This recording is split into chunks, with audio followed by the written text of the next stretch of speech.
හරි රසයි අද නම් කෑම ටික ඔක්කොම මම කැමති විදිහේ දේශීය රසයන් තමයි තියෙන්නේ. මම ඉතින් කවදාත් මගේ අඟුල්ගෙදරත් 93 95 උදුම්බරා ඔයගොල්ලෝ තමයි කෑම දීලා තියෙන්නේ. අදට කතා කරනවා මගේ යාළුවෝ මේ උදුම්බරා අපිට කතා කරගන්න බැරිද කියලා අවුරුද්දක් 30 ගානක් ගිහිල්ලා.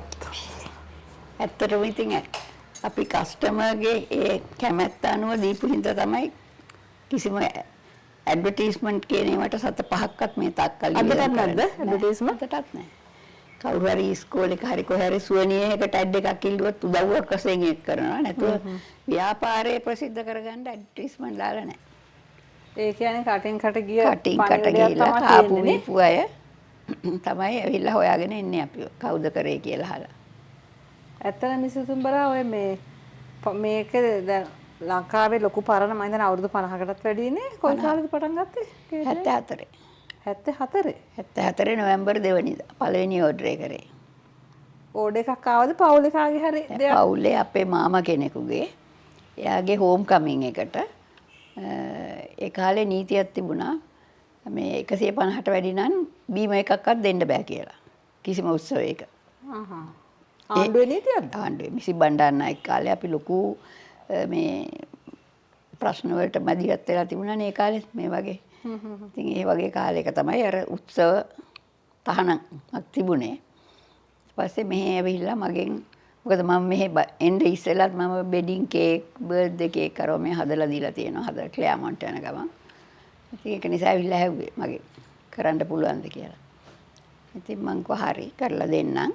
හැබැයි අපේ හෝම් කමින් එකට කෑම හදපු කෝකිලා උදව්වට එනවනම් මොකද ඒක හොඳට කරලා තිබ්බා කියලා කරන්නම් කියලා. ඊට පස්සේ අපි එදාම ඒ කට්ටියත් එක්ක මේගොල්ලෝ දන්න කට්ටියක් ඒ කෝකියා බොරලැස්ගමුවේ එලියස් පෙරරා කියලා එයාව හම්බෙන්න ගියා.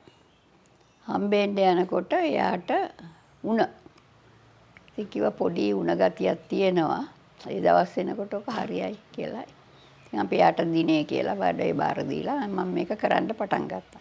ගෙදර මෙහෙද කෑම හැදුවේ? ඔව්. ලොකු වාදනය එහෙම තිබුණා? නෑ. කිසි දෙයක් නෑ. කිසිම දෙයක් නෑ. එතකොට බැලනකොට දැන් එදා ඕඩරේ දවසේ මෙයාට හොඳටම අමාරුයි ඉස්පිරිතාලේ. almost dying. cirrhosis. ඊට පස්සේ දැන් මොනවද කරන්නේ? ඒ පාර කවුරු හරි කෙනෙක් කිව්වා ගිහිල්ලා මේ ටැප්‍රොබෙන් එක ළඟ ගිහිල්ලා බලන්න උදේට එතන දැන් ඒ හෝටල් වලත් වැඩ නැහැනේ. වැඩ තියෙන්නේ වැඩ කරන අයට ආපුවම ඕඩර් එකක් තියෙනවා නම් විතරයි වැඩ තියෙන්නේ. එතකොට එහෙම වැඩ නැත්නම් ගෙදර යන්න ඕනේ. එතනින් දෙන්නේ අඬ ගන්න පුළුවන් වෙයි කියලා. පාර මහත්තයයි මයි දෙන්නම ගිහිල්ලා බැලුවාම දෙන්නෙක් හොයාගත්තා. උයන්ඩ දෙන්නෙක් හොයාගත්තා. වේටර්ලා 3 දෙනෙක් හොයාගත්තා. 250ක ඕඩර් එකක්. ඒක කෙරුවේ කෝකිලා දෙන්නෙක් උයලා. එහෙන් මෙහෙන් ඇහිඳගෙන ඇවිල්ලා. ඔව් දැන් මේ අර මම මේ ගේ ඇතුලේ ඉන්න ගුණවති කිය දැන් කතා කරන ඒ ගුණවතිත් හිටියා. ලුණු සුද්ධ කරන්න එහෙම උදව් වුණා. 74 එයා පොඩි කෙනෙක් පොඩි කෙල්ලෙක් වෙන්නේ. ඔව් එයාත් මෙහි අපේ ආයතනයේ වැඩ කරා සෑහෙන කලක්. ඉතින් එහෙම තමයි ආරම්භය. එතකොට දැනුමක් තිබුණෙම නැද්ද කේටරින් ගැන? ඉස්කෝලේ ගිහිල්ලා ඉවර වෙලා ඉගෙන ගත්තා. නෑ නෑ මට තිබුණා. මම ක්ලෑමොන්ට් එකේ ඉගෙන ගන්නේ. ඊට පස්සේ මම එංගලන්තෙත් ගියානේ. එංගලන්තෙත් ගිහලා එහෙත් ෆේමස් ෂෙරටන් පැටිසරීස් කියන ආයතනයක වැඩ කරා. කුකරි ගැන පේස්ට්‍රි ෂොප් එකක්. ඒව ගැන කොහොම හරි මම ඒකෙන් වෙඩින් එක ගන්න තියෙන නිසා මේ ආවේ ලංකාවට. ඒ කාලේ ලංකාවේ හෝටල් සංස්කෘතිය තිබ්බද? ඔහොම මගුල් ගෙවල් ගොඩක් හෝටල් වල ගන්නවා. අර හෝටල් තුනයි. කෝල් ෆේස් හෝටලේ, මවුන්ට් ලෙවිනියා හෝටල් එකයි, ටැප්‍රොබෙන් එකයි. ඔය තුන තමයි තිබ්බේ. ඒ කාලේ එච්චර හෝටල් වල වෙඩින් ගනිල්ලන්නේ නැහැ. ගෙවල් වල අර මගුල් මඩු ගහලා ගෙදර උයලා වෙඩින් ගන්න කාලේ. මගුල් මඩු ගහලා මේස ඇරලා දිගට එහෙමනේ කරන්නේ. එතකොට ඉතින් ඒකෙන් පස්සේ මේ බිස්නස් එකක් හැටියට පටන් ගත්තද? උදුම්බරා කේටර්ස්ද මේකේ නම? නෑ JU කේටර්ස් කියලා තමයි රෙජිස්ටර් කරේ. JU කියන්නේ අජයසිරි සහ උදුම්බරා. එතකොට වැඩ එන්න පටන් ගත්තද? වැඩ එන්න පටන් ගත්තේ පළවෙනි ඕඩරෙන් පස්සෙම. එදා පළවෙනි ඕඩරේ කරලා මං ඉතින් අර කතාවට කියන්නේ පුළුවන් ශිල්ප දක්වනවා කියලා. ඒ වගේ දැන් කවුරුවත් දැකලා නැති vegetable carvings, fruit carvings අරවා මේ ඔක්කොම ඇතුව අනිත් එක පිඟන් කෝප්ප හයර් කරන තැන තිබුණේ නැහැ. මගේ තිබුණා මං එංගලන්තෙන් ගෙන ආපු පිඟන්. මේ පයිරෙක්ස් ඒ කාලේ දැන් ගගේ නෑ මේ ගණ්ඩත් ඒව අරගෙන පාවිච්චි කරලා කොහොම හරි ඒකට ආපු එක මහත්තයෙක් අවුරුදු 45ක් විතර ඇති මං හිතන්නේ එතකොටත් මාව හොයා කවුද මේ කේටරින් කරේ කියලා අහගෙන මාව හොයාගෙන ආවා පිටිපස්සට. ඇවිල්ලා මාව එහෙම කරගෙන තුරුල් කරගෙන හග් කරගෙන මම පොඩිනේ එතකොට මේ කිව්වා දුව කියලා මට ඉඳන් කිව්වා එයා මේ ක්වීන් එලිසබෙත් ලංකාවට ආපු වෙලාවේ ෂිප් එකේ දුන්නා කිව්වා බුෆේ එකක්. ඒකට එයා ගියා කිව්වා. ඒ හා සමාන හරි ඊටත් වැඩිය හොඳයි කියන්න පුළුවන් එකක් ආයි පළවෙනි වතාවට මේ දකින්නවා කියලා. පළවෙනි කේටරින් එක මේ. ඔව් කියලා හිතා. දැන් මිස සුදුම්බර අර ලංකාවට රැජින ආපු වෙලාවේ මාග්‍රට් තැචර් ඒ වෙලාවෙත් කෑම සැපයුවේ උදුම්බර මාග්‍රට් තැචර් ආපු වෙලාවේ අපි ප්‍රෙසිඩන්ට්ස් හවුස් එකේ කෑම දුන්නා. ඒ කතාව ඇත්තද? මොකක්ද ඒ උනේ? රැජින ආපු වෙලාවේ නෙමෙයි. රැජින එන කාලේ අපි කේටරින් පටන් අරන් නැහැ. මාග්‍රට් තැචර් ආපු කාලේ ප්‍රෙසිඩන්ට්ස් හවුස් එකේ මහවැලි මේ වැකට වික්ටෝරියා ඩෑම් එක. මාග්‍රට් තැචර් කොයි අවුරුද්දේද ලංකාවට ආවේ? මට මතක නැහැ පින්තූරේ අනිත් පැත්ත නම් ගහලා පින්තූරයක් තියනවද?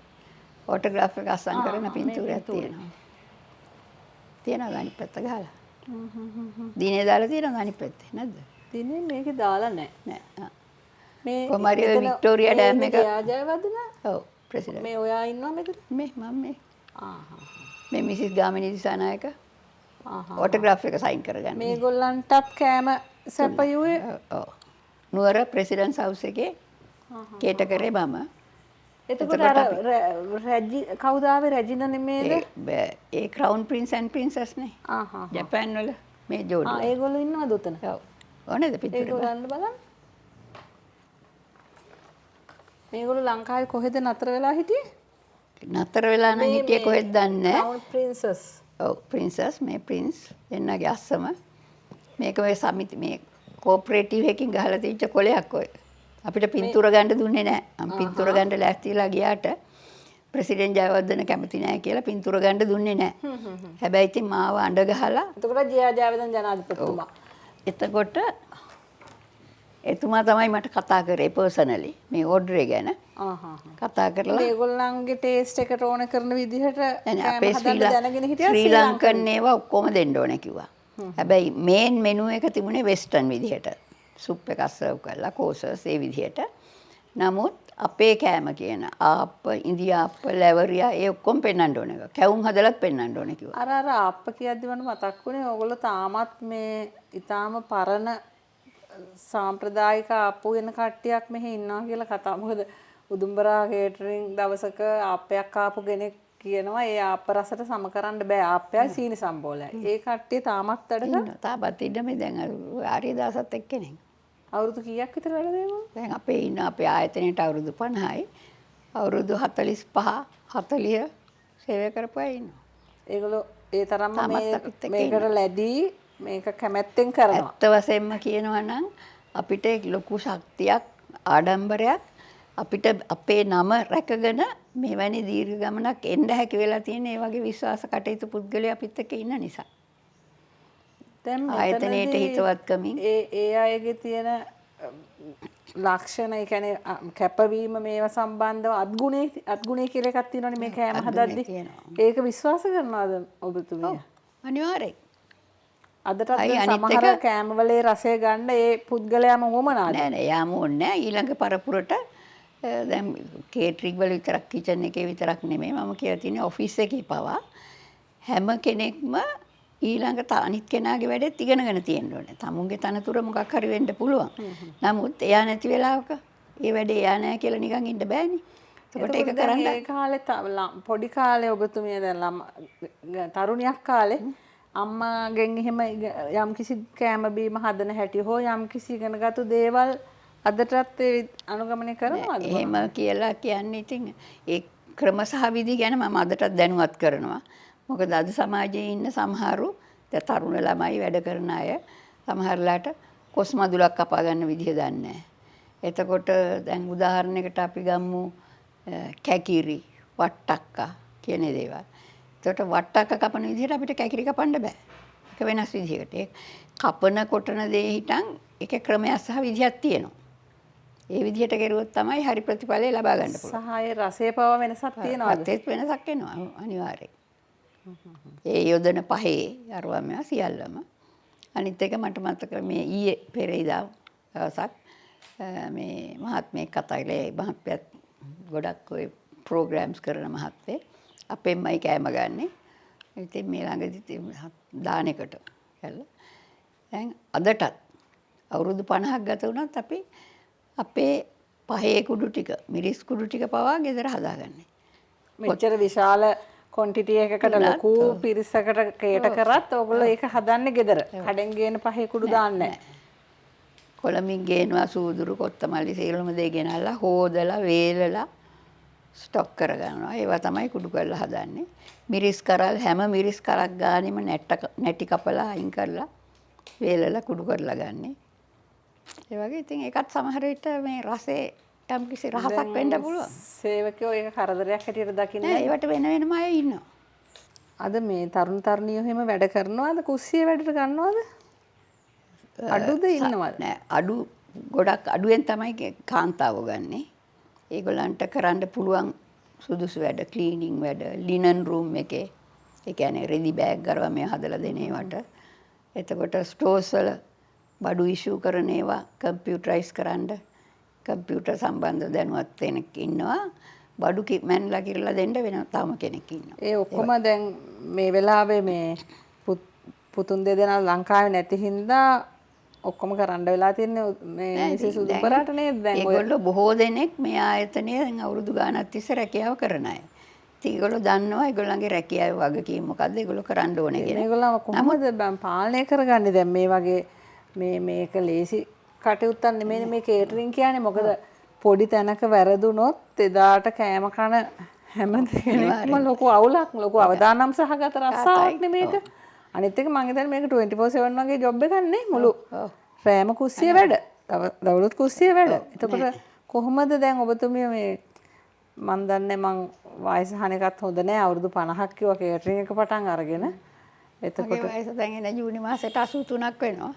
ලොකු වයසක ඉඳගෙන මේ වගේ සේවක කණ්ඩායමක් ඒකට මොකක් හරි පුහුණුවක් ලැබලා තියනවද? පවුලෙන් ආපු ආభాෂයක් තියනවද? නෑ. ඉතින් මම යුම්පියුන් ගැන ඉගෙනගෙන ඒක තියෙනවා.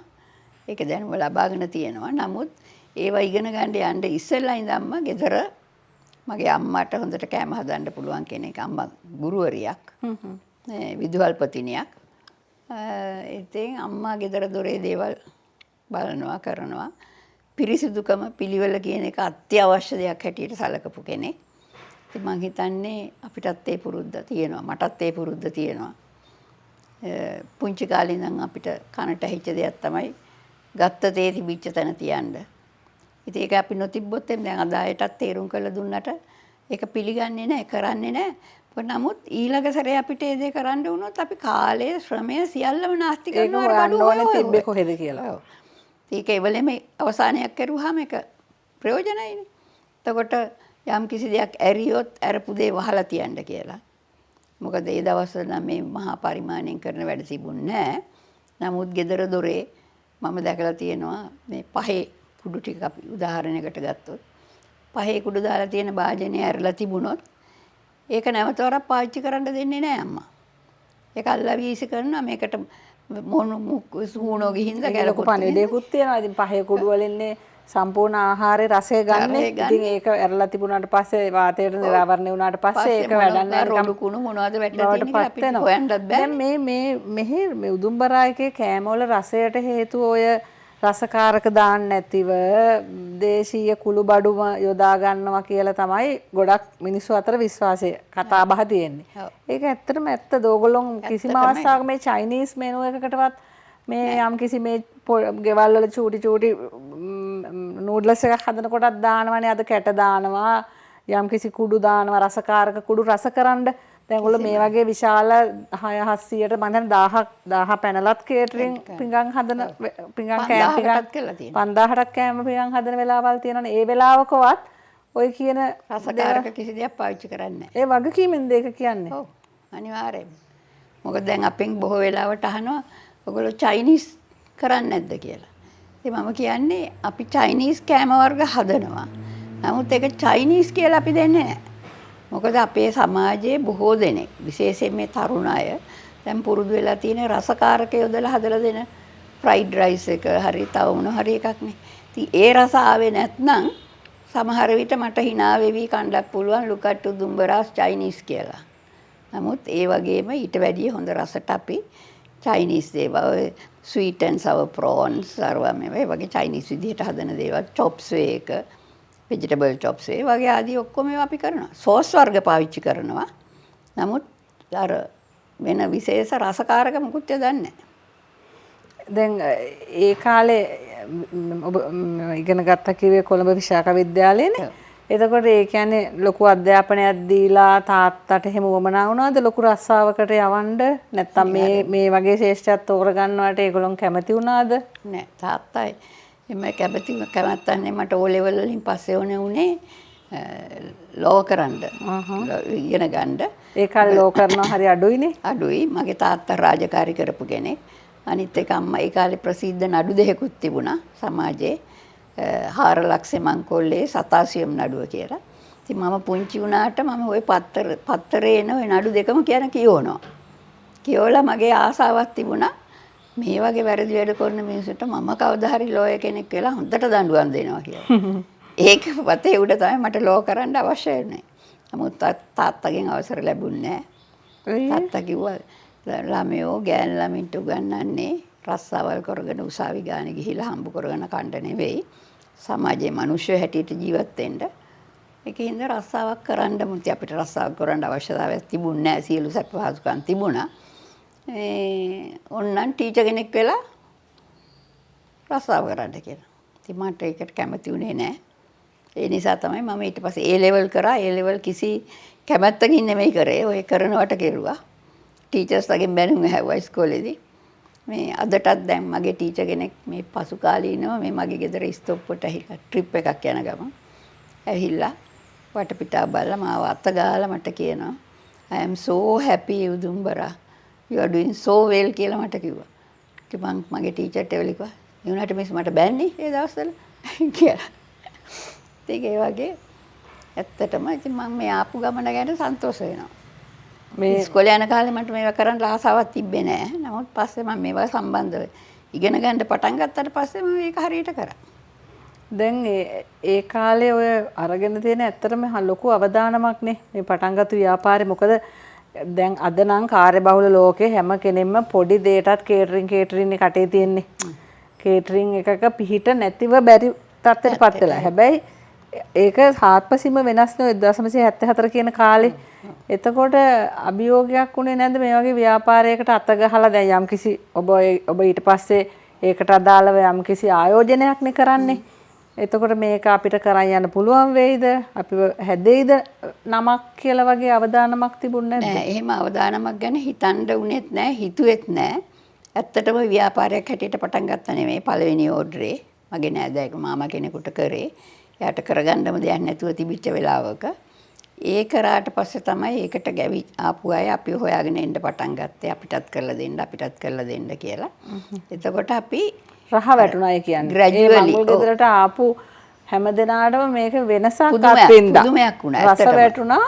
රස විතරක් නෙමෙයි ඒ තිබිච්ච arrangement සර්වමය සේරම කවදාවත් දැකලා නැති ඒවා.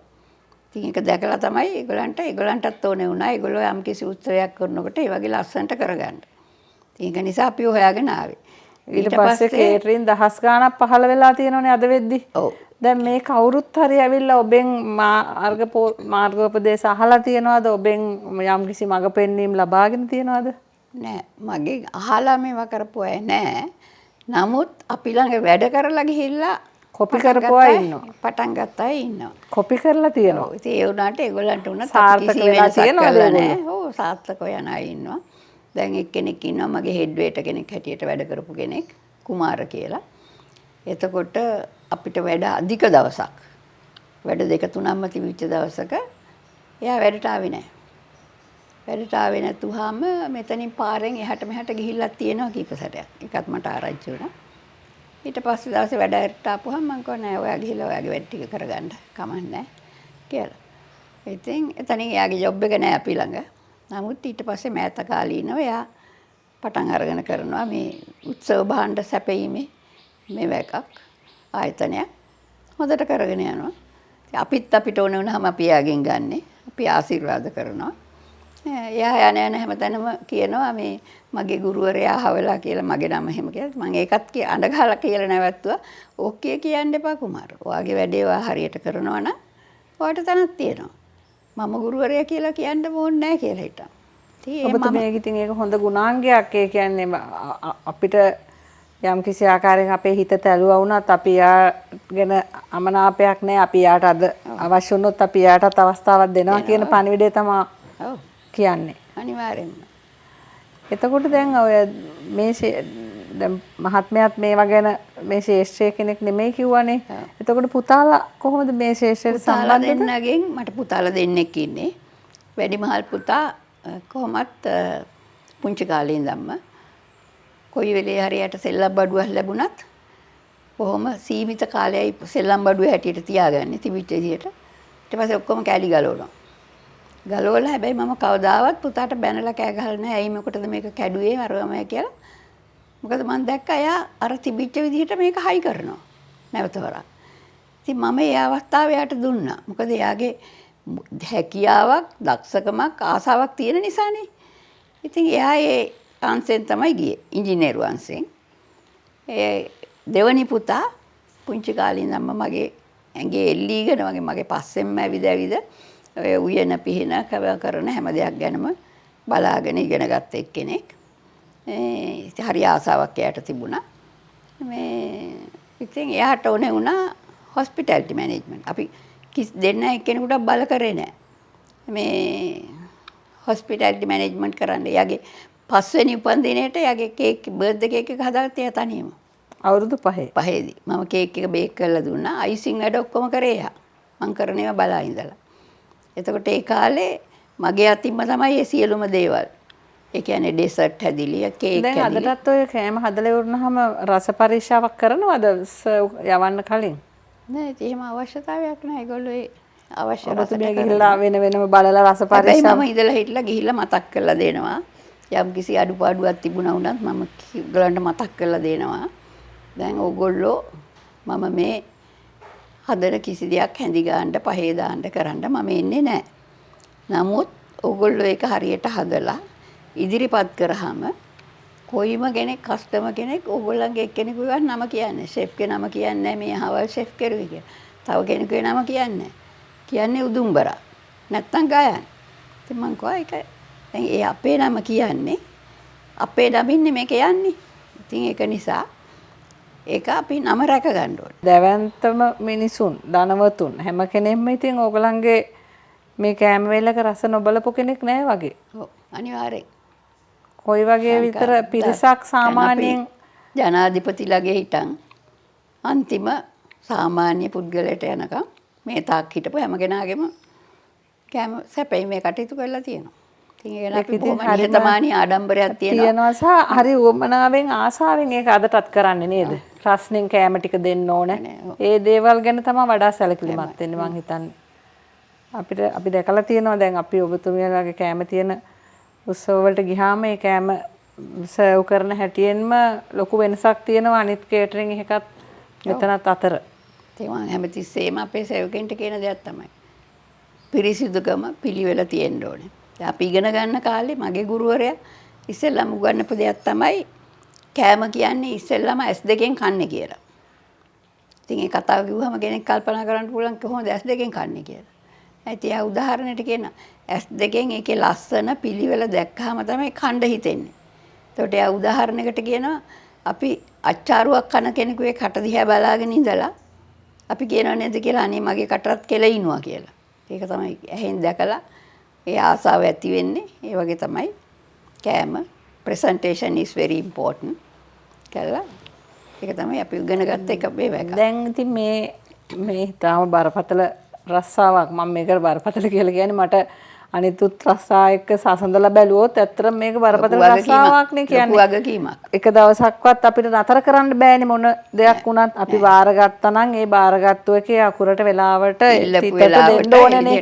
එතකොට මුළු සේවකයෝ ඔක්කොම එක දවසක ස්ට්‍රයික් කරත් ඔබතුමිය බොහොම අසරණ වෙන වගේ රස්සාවක්. දැන් එහෙම විශාල බරක් ඔළුවේ තියනවද මොකක් හරි? එහෙම ගන්නෑ. යන කට්ටිය යනවා. කරන කට්ටිය හොඳ සැහැල්ලුවෙන්. මොකද ගොඩාක් දැන් සමාජශීල දැන් මම දැක්ක පහුගිය දවස්වලත් ගොඩක් සෝෂල් මීඩියා වල එහෙම ගම්පහ රෝහල් පදනමේ එහෙම ලොකු දායකත්වයක් දරලා සමාජයට සේවයක් කරන වැඩ ගොඩක් කරනවානේ. ඒතකොට ඒ වගේ වැඩ කරන්න ඔබතුමියට හොඳ මානසික නිදහසක් තියෙන්න ඕනනේ. දැන් අපි මේක මට අද මෙච්චර තියෙන ඕඩර්ස් කියලා බර ඔළුවේ දාගෙන දුවන බවක් පේන්නේ නැහැ. ඔබතුමිය හරි ලස්සනට හැමදේම කළමනාකරණය කරගෙනනේ මේක කරන්නේ. ඉතින් එහෙම වැඩවලට දායක වෙන්න එහෙම හොඳ නිදහස් පරිසරයක් කොහොමද හදාගත්තේ මේ වගේ කාලය කළමනාකරණය කරලා? සේවක මණ්ඩලයේ හොඳකමක් තමයි. ඒගොල්ලන්ගේ වගකීමෙන් වැඩ කටයුතු කරන නිසා පිටේ නිදහස තියෙනවා. දැන් මේ බඩු ගෙන ඒමේ ඉඳලම හැමදේම දැන් බොහෝ වෙලාවට ඔබතුමියගේ ආදේශණයෙන් ඒගොල්ලෝ කරනවා. නෑ ඒගොල්ලන්ට දැන් පුරුදුයි. අපේ ස්ටෝර්ස් වෙනම තියෙනවා. එතකොට ඒවා ඕඩර් කරන අය වෙනම ඉන්න කෙනෙක් ඉන්නවා. එතකොට ක්‍රමවේදයක් හදලා අපි ගිහිල්ලා ගේන්න ඕනේ නෑ. ඒගොල්ලෝ ඩිලිවර් කරනවා. ඩිලිවරි සර්විසස් තියෙනවා. ඒ බඩු ගන්න තැන් වලින්. අනිත් එක ඉතින් අපි බඩු ගණන් ගියා හරි මෙහෙම කියලා මම කොයිම අවස්ථාවකවත් අපේ සේවක මණ්ඩලයට කියලා නෑ. අපි කිසිම දවසක හොඳම බඩුව ගණන් වැඩි කියලා බාල බඩු හොයාගෙන ගිහිල්ලා නැහැ. ලාභ බඩු හොයාගෙන ගිහිල්ලා නැහැ. අපි කස්ටමර් කෙනෙකුට යම් කිසි දෙයක් දෙන්න පොරොන්දු වුණා නම් දැන් උදාහරණයක් වශයෙන් ගත්තොත් සීනි ගණන් යනවා කිව්ව පහවදා උදේට තේ ප්ලේන් ටියත් ගණන් ගිහිල්ලානේ. ඒ වගේ වැඩ අපි ළඟ නැහැ. අපි ළඟට එන කස්ටමර්ස් සමහරලාට මාස ගණන් කලින් තමයි අපිත් එක්ක ඇහිලා කතා බහ කරගෙන යන්නේ. ඉතින් අපි යම් කිසි ගාණක් පොරොන්දු වුණා නම් අපි කස්ටමර්ට දැනුම් දීලා නැත්නම් මේක ඉස්සරහට එන මේවා එක අනුව අපිට වෙනස් කරන්න වෙයිද කියලා නැත්නම් අපි අතින් පාඩුවට හරි අර කියපු ගානට කරලා දෙනවා. ඒක තමයි අපි අද පාරිභෝගික විශ්වාසය. දැන් මේ ආපු ගමනේ තින් ජීවිතේ වෙනත් අභියෝග වලට හැම ඕන දෙන්න වෙලාද? මොකද අපේ රටේ විශාල කාලපරාසයන් වල යුද්ධයන් තිබුණා, ත්‍රස්තවාදී කලබල තිබුණා, පස් අරගලයන් ගණනාවකට අපි මුණ දුන්නා. එතකොට කොවිඩ් වසංගතය මේ මෑතකදීත් පසු නිකුණාටුව ලංකාවට ආපු නැති අවාසනාවක් සිදුවීමක් නැහැනේ. ඉතින් ඒ වෙලාවල් වල එහෙම ඔබතුමියට ජීවිතයේ අභියෝග වලට මුහුණ දෙන්න වෙලා තියෙනවද? එහෙම ඉතින් අභියෝගයක් කියලා දෙයක් වෙලා නැහැ. අපි යන ගමන හොඳ සිහි කල්පනාවෙන් කළමනාකරණය කරගෙන ගිහින් තියෙනවා. අනිත් එක ඉතින් අර පහුගිය කාලෙක දැන් වගේ ගෑස් නැති කාලයක් ආවා. ගෑස් නැති කාලේ වුණත් ඒක අපි ප්‍රශ්නයක් කරගත්තේ නැහැ. කස්ටමර්ට කරදරයක් උඩේ නැහැ. දරලිප් හදාගෙන අපි වැඩ කරා. මගේ ආතනේ මගේ වාහන නවත්තන ගරාජ් එකක් තියෙනවා, ලොකු ගරාජ් එකක් දිගට. ඒක ආවරණය කරලා අරගෙන ඒක කුස්සියක් කෙරුවා. කුස්සිය කරලා ඒකේ ඉඳන් මෙහා මේන් කිචන් එකට එන තැනත් ආවරණයක් දාලා එහා මෙහා යන්න හදාගත්තා. හදාගෙන දරලිප් වලින් ඉවුවා. ඔව් දැන් ඔය කතා කරද්දි තේරිච්ච දෙයක් තමයි මෙච්චර කාලයක් සේවකයෝ එකම තැනක රැඳිලා ඉන්නවා කියන්නේ ඒක හරි දුර්ලභ ගුණාංගයක්. අද ඉන්නේ හැම කෙනෙක්ම අදාව හෙට යනවා. ඔක්කොම එන්නෙම ටයි කෝඩ් දාගෙන වාඩි වෙන්න බලාගෙනනේ රස්සාවලට ඇවිල්ලා ඉගෙනගෙන පියවරෙන් පියවර නගින්න බලාපොරොත්තු වෙන්නේ නැහනේ. ඒ අපේ තිබිච්ච අතීත ක්‍රමයන් ඒ සම්ප්‍රදායන් හරි ලස්සනට මේ ඕගනයිස් වෙලා හරි කළමනාකරණය වෙලා තිබීම තමයි මම හිතන්නේ මේ උදුම්බරා කේටර්ස් එකේ රහස. එකෙන් මිනිසුන්ට ගන්න පුළුවන් පණිවිඩේ මේක මේ කේටරින් එකක් සාර්ථක වීම නෙමෙයි. නමුත් මුළු සමාජමය දැවැන්ත පණිවිඩයක්. ආර්ථිකමය වශයෙන්ද මානුෂීය වශයෙන්ද මිනිසුන්ට හැම කෙනෙක්ටම සතුටින් භුක්ති විඳින්න පුළුවන් ආහාර වේල විතරක් නෙමෙයි. මිනිස්සු වුණාම අපි කොහොමද මේ ජීවිතය ලස්සනට හැඩගස්ස ගන්න ඕනේ කියන එක පණිවිඩේ. ළමයි ගැන හැම කෙනෙක් බොහොම කස්ටමර්ස් කියන දෙයක් හරිම හොඳයි, හරි පොලයිට්, පාරිභෝගික සත්කාරයේ උපරිමයටම තියෙනවා, යටහත් පහත්කම තියෙනවා කියන ඒවාක් මට පහුවදාට කතා කරනවාද? කලින් කියලා දීලා තියෙනවා. ඒක ඒගොල්ලෝ ඒ විදිහටම අරගෙන යනවා. මේ හැදිච්ච පුද්ගලයෝ හැටියට ඒගොල්ලොන්ට ඒ විදිහට අරන් යනවා. උත්පත්තියෙන්ම මං හිතන්නේ පිළිහිටලා තියෙනවා. දැන් අපිට කතා කරපු ඒවා අනුව තේරෙනවා මේ උදුම්බරා JU කේටස් කියන්නේ කාටවත් සම කරන්න බැරි තරමේ ආහාර පාන පිළියෙල කරලා අපිව රස පිනවන ආයතනයක් කියලා. එතකොට දැන් ඔබතුමීට මොකද්ද මේ වගේ ආයතනයක් බිහි කරපු නිර්මාතෘවරිය හැටියට සමාජයට දෙන්න තියෙන පණිවිඩය? ඇත්ත වශයෙන්ම කියනවා නම් ඒ ඔබතුමිය ප්‍රකාශ කර වචන ටික ගැන මම නිහතමානීව ආඩම්බර වෙනවා. ඇත්ත වශයෙන්ම අපි නොකියුවට ප්‍රසිද්ධ නොකරුවට අපි ඒ தත්ත්වයටපත් වෙලා ඉන්නවා. ඉතින් හැබැයි ඒ தත්ත්වයට අපිපත් උනේ අපේ අවංක උත්සාහවන්ත නිහතමානී ගමන නිසා කියලා මම හිතනවා. මොකද අපි අලුතෙන් දෙයක් පටන් අරගෙන අලුත් දෙයක් ලෝකෙට අඳුන්වලා දීලා අපි අපේ ගමන ගියා මිසක් වෙන කිසිවෙක් එක්ක අද මෑත කාලේදී අපි බැලුවොත් එහෙම අපි වගේම තව මේ රැකියාව කරන තව හුඟක් දෙනෙක් ඉන්නවා. තරංගයක් නැහැ. කිසිම අවස්ථාවක ඒ අය එක්ක තරග වදින්න හෝ ඒ අය එක්ක ඒ අයව සමාන කරගෙන අපේ ස්ථිර මේ ලොකුකම පෙන්වන්නවත් අපේ වැදගත්කම කියන්නවත් කොයිම වෙලාවකවත් අපි ඉදිරිපත් වෙලා නැහැ. අපි අපේ ගමන යනවා නිහඬව. ඒ අය එයාගේ ගමන යනවා. හැබැයි ඉතින් මට කියන්න එකක් පුළුවන්. මං හිතන්නේ දැන් අපි මේ ඇවිල්ලා ඉන්න තත්ත්වෙට අපි මං කිව්වොත් එහෙම අපි අපේ රාජකාරී සේවයේ කාල සීමාව තුළ මේ අවුරුදු 50 තුළ උපරිමේම මේ රටේ උසස්ම තැන ජනාධිපති අගමැති ඒකට අපේ රටට පැමිණිච්ච රාජකීය නායකයෝ අයතුළු සියලු දෙනාටම මේක කරන්න අවස්ථාව ලැබුණේ අපි කාගේවත් පස්සෙන් ගිහිල්ලා ඉල්ලගෙන නෙවෙයි. අපේ අවංකභාවයේ හොඳකම සමාජයේ පිළිගත්ත නිසා. ඉතින් ඒ නම අපි අදට රැකගෙන යනවා. ඉතින් මට අපේ ඉදිරි අනාගත පරපුරටත් දෙන්න පුළුවන් ආදර්ශයක් උපදේශක් තමයි අපි මොන දේ හරි කරන දේ තව කෙනෙක් කරන දේ බලාගෙන තරඟෙට කරන්න නෙමෙයි. තමුන්ගේ හැකියාව අනුව තමුන්ට පුළුවන් දේ කරන්න පටන් ගන්න. ඒක හරියට කරගෙන යන්න අවංකව විශ්වාසයක් අනිත් අයට විශ්වාසයක් ඇති වෙන විදිහට හොඳ සුහදශීලී ගමනක් යන්න. විශේෂයෙන් අපි වගේ ව්‍යාපාරයක් කරන ඕනෑම ව්‍යාපාරයක් කරනකොට මම හිතන්නේ පාරිභෝගික සත්කාරය කියන එක අත්‍යවශ්‍ය දෙයක්. පාරිභෝගිකයට සැලකීම ඉතාම වැදගත්. නැත්තම් කවුරුවත් අපේ සේවය ලබා ගන්න දෙන්නේ නැහැ. ඉතින් අද සමාජයේ ඒක බොහොම ඉතාමත් දුර්වලයි, අල්පයි.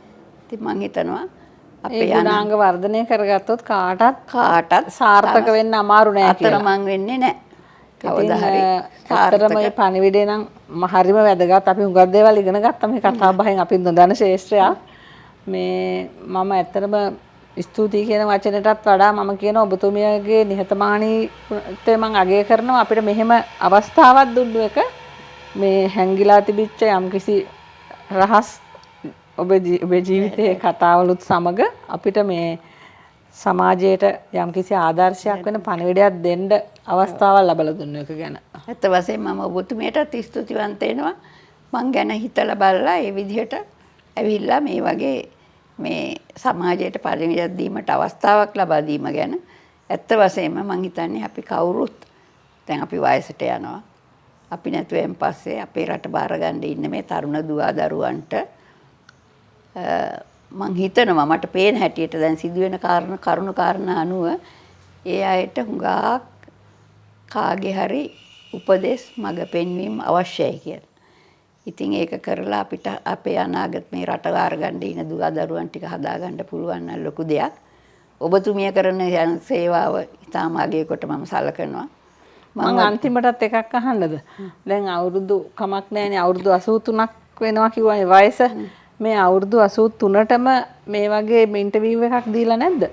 නෑ මිට ඉස්සෙල්ලා කරලා තියෙනවා පොඩි පොඩි දේවල්. මේ තරම් මේ තරම් ගැඹුරින් විස්තර අහපු එකක් නෑ. අනිත් එක බොහොම මේ දැන් ප්‍රවෘත්ති පත්‍ර වලින් මේව කරපු අය වුණත් මගෙන් අහලා තියෙන එක දෙයක් තමයි මේ කේටරින් කියන එක පටන් ගත්තේ ඔබතුමියයි. නමුත් ඔබතුමියට නෑනේ රිසෙප්ෂන් හෝල් එකක්. මේ හැමතැනම තියෙනවනේ. ඇයි නැත්තේ කියලා. එතකොට මගේ පිළිතුර වෙලේ හැම අයටම ඒක මොකටද? අපි වියදම් කරලා, සල්ලි වියදම් කරලා, බැංකු ණය අරන් විශාල වශයෙන් ශාලාවල් හදලා තව කාගේවත් මඟුල් ගයක් එනකන් ඕක වහගෙන මේ සේවකීන්ට පඩි ගෙවාගෙන ඉන්න අවශ්‍ය නැහැ. අපි අදට අපිට අනන්‍ය වූ අපිට කරන්න පුළුවන් අපි ව්‍යාපාරයක් අදට තමයි අපි රෑ අද කරන්නේ. දවල් දෙකේම අපෙලක් කරලා ටිකක් තියෙන හිල්ටන් හොට්ටලත් වැඩි අපි දිනපතා වැඩ කරනවා කියලා. රසකෑම හදනවා. මේ අපි මොනවා හරි දැන් ඔබතුමී කියපු එක අත්දැකීමෙන්ම බලන්න ආසයි. මොනවා හරි අපිට රසකෑමක රස විඳින්න තියෙනවා නම් මේ වෙලාවේ අනිවාර්යෙන් පුළුවන්. එන්න එන්න යමු. මාත් එක්ක යන්න. යමු. රසකෑම හදන හැටි කියලා පෙන්නලා දෙන්න.